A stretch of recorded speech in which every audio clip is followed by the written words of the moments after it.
Morning everyone, চলে আসলাম নতুন একটা ব্লগ ভিডিও নিয়ে। প্রায় অনেক দিন পর আমি অনেক দিন পরই ব্লগ শেয়ার করি, কারণ আমার মাথায় থাকে না। তো দেখো, সকাল সকাল উঠে স্নান করে রেডি হয়ে নিয়েছি। এখন মাত্র 6:10 বাজে। তো চলো আউটফিটটা পরে তোমাদের সামনে আসছি। দেখো, এখানে হালকা লিপস্টিক আর কাজল দিয়েছি। তো তোমরা তো এবার ভাবছো যে এত সকাল সকাল রেডি হয়ে কোথায় যাচ্ছি। আমরা যাচ্ছি তারাপীঠ। তারাপীঠ যাওয়ার প্ল্যানিং কিন্তু কারোর অনেক আগের থেকে হলেও সেটা ক্যান্সেল হয়ে যায়। আমাদের সাথে এটাই হয়।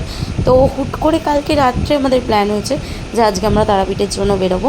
তো সেই প্ল্যানটা সাকসেসফুল হয়ে গেছে। জানি না এটা কেন হয়, কিন্তু আমাদের সাথে কিন্তু হুটহাট করেই মায়ের কাছে যাওয়া হয়। মানে কী বলো তো, মা না ডাকলে না কোনো কিছু হয় না। তো মা হয়তো ডেকেছিল, তাই আমরা বেরিয়ে পড়েছিলাম। আর এখানে দেখো, আমার জন্য আর গুড্ডুর জন্য অত বড় একটা লাগেজ। তো ফাইনালি বেরিয়ে পড়লাম। ওয়েদারটা মেঘলা ছিল, কিন্তু খুব ভালো লাগছিল। যদিও বা এসি ছিল গাড়িতে, কিন্তু আমার কিন্তু এসির থেকে বাইরের ওয়েদারটাই বেশি ভালো লাগে। তো দেখো, খুব খিদে পেয়ে গেছিলো, যেহেতু আমরা 6টা কি 7টার সময় বেরিয়েছিলাম। তারপর এখন এখানে আমরা প্রায় বলতে পারো 10টার সময় বেরিয়েছিলাম। ব্রেকফাস্ট করিনি আমরা, তাই খুব খিদে পেয়েছিলো। তা কোনো জায়গা না পেয়ে লাস্টে এখানেই এসেছিলাম। আর এখানে যেই দোলনাগুলো দেখছো না, এখানে যেন আমি একটা রিলসও শ্যুট করে নিয়েছিলাম। তো দেখো, এখানে একা একা বসে ওয়েট করছি খাবার কখন আসবে, কারণ ওটা গেছে খাবার অর্ডার দিতে। আমি আর পারছিলাম না, ভালো লাগছিল না। তো দেখো, একটু ক্যাথ মেরে নিচ্ছিলাম।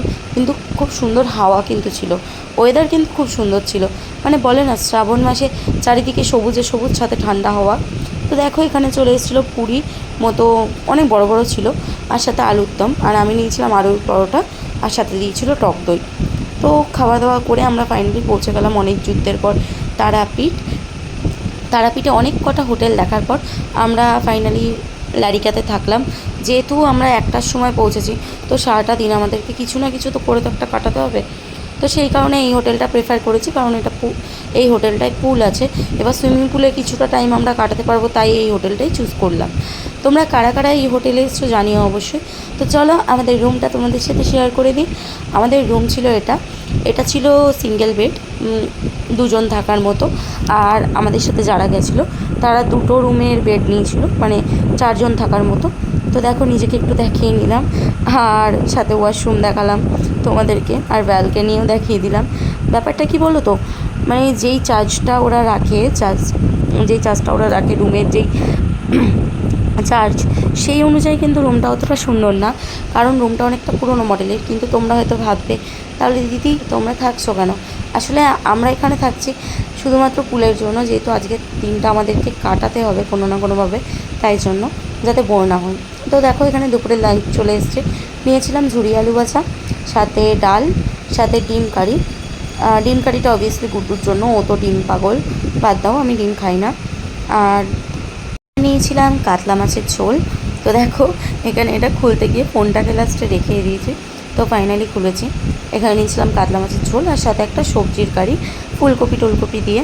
কিন্তু খাবারের কোয়ালিটি অতটা ভালো ছিল না, যেহেতু হোটেলে অর্ডার না দিলে ওরা আউটসাইড ফুড অ্যালাউ করে না। তো দেখো, এখন পুলে যাচ্ছি খুব হাসি হাসি মুখে, কারণ অনেকক্ষণ পর একটু মজা করব। এখানে এসছি তো বলো মজা করতে। তো দেখো, লিফটের সামনে গিয়ে আমরা সবাই ওঠার পর না, লিফটটা ওভারওয়েট হয়ে গেছিলো, তাই আমরা আবার পরে নামলাম। তো দেখো, এখন নিচে যাব, গিয়ে তোমাদের সাথে দেখা হচ্ছে। তো দেখো, ফাইনালি নিচে চলে এসেছি। ব্যাস, এইবার শুধু এনজয় আর এনজয়, কী বলো তোমরা? আর সবাই কিন্তু নেমেও গেছিলো। আর সন্ধ্যাবেলা এই জায়গাটা আসবো কিছু ফটোশ্যুট করতে, কিছু একটু ঘুরে দেখবো জায়গাটা। তো চলো পুলে নামা যাক, নেমে তোমাদের সাথে আবার কথা বলছি।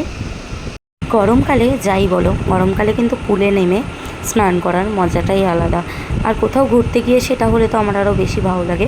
ওয়াটার পার্ক থেকে কিন্তু আমার যে কোনো হোটেলে গিয়ে পুলে নামতে বেশি মজা লাগে। তো দেখো, ওখানে দাঁড়িয়ে আছে, আর আমি ওকে ডাকছি।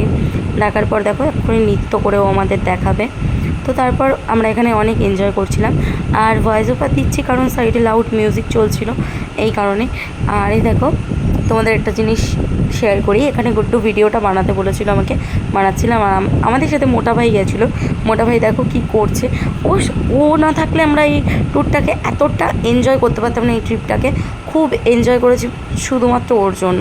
ও না থাকলে যে কী করতাম জানি না। আর এই দেখো, জলে যখন কুমির নামে তখন ঠিক এরকমভাবেই উড়ে উড়ে বেড়ায়। তো ফাইনালি বিকেল হয়ে গেছে। পুরে এনজয় করার পর আমি এসে টায়ার্ড হয়ে ঘুমিয়ে পড়েছিলাম, সেটাই স্বাভাবিক। তো এখানে বিকেলবেলা লাস্টে বসে বসে কী করব এখানে বসেছিলাম, আর নিচটায় ওরা সবাই কাজ করছিল সেগুলো দেখছিলাম। ওরা অনেক কষ্ট করছিল, খুব খারাপ লাগছিলো। আর নিয়ে নিয়েছিলাম সাথে চা। তো চা খেতে খেতে ভিউটাকে এনজয় করছিলাম, করার মতো আর কিছুই ছিল না। আর এদিকে গুড্ডু ঘুমাচ্ছিল, দ্যাটস ওয়াই আমি একা একাই বসেছিলাম।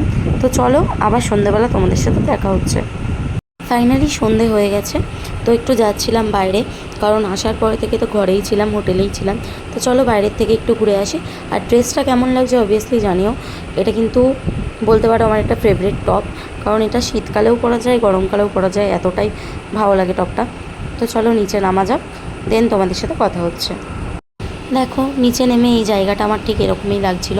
পুলের ভিতরে তো ঢোকা অ্যালাউ নেই, তো কী করব, এখানে কিছুক্ষণ আমি দোলনা চললাম। আমি দোলনা দেখলে বাচ্চাদের মতো করি, আর কিছু ফটো তুললাম আমরা দুজন মিলে। ফটো তোলার পর এখানে ও আমাকে ভিডিও করে দিতে বলেছিলাম, ও করে দেয়নি, তাই একা একাই করছিলাম। পরে ভিডিও করে দিয়েছে, তোমরা জাস্ট দেখো ক্লিপটা। দেখো বলেছি এরও করে করতে, আই মিন যেভাবে ইউটিউবের জন্য শ্যুট করে সেরকমভাবে, আর ও আমাকে এরকমভাবে করে দিয়েছে। বাদ দাও, নলেজ নেই ওর একদম। তো তারপর চলে আসলাম একটু মার্কেটের দিকে, মানে তারাপীঠ যেটা মার্কেট সেখানে। আর এখানে আসার পর আর কি কিছু তো খেতে হবে সন্ধেবেলা। তো ফার্স্টেই নিয়ে নিয়েছিলাম চা। আমি কিন্তু চায় লাভার, আমি এবং আমার বর মানে গুড্ডু দুজনেই কিন্তু আমরা চা খেতে খুব ভালোবাসি। আর সেটা যদি দুজন একসাথে বসে হয় আরও ভালো লাগে। আর এখানে নিয়ে নিয়েছিলাম একটাই কি বলে সিঙ্গারা চাটনি সমেত, কিন্তু খুব টেস্ট ছিল। জানি না ওটা বোধহয় ওখানে ফেমাস ওই দোকানটায়। তো তারপর আর কি রাত্রেবেলা এখানে বসে বসে ব্যালকনিতে বসেছিলাম, আর ভিতরে সবাই বসে ডান্স করছিল, এনজয় করছিল। সেই ক্লিপগুলো আর নেওয়া হয়নি। চলো গুড নাইট, নেক্সট পার্ট 2 তোমাদের সাথে পরে শেয়ার করবো। টাটা।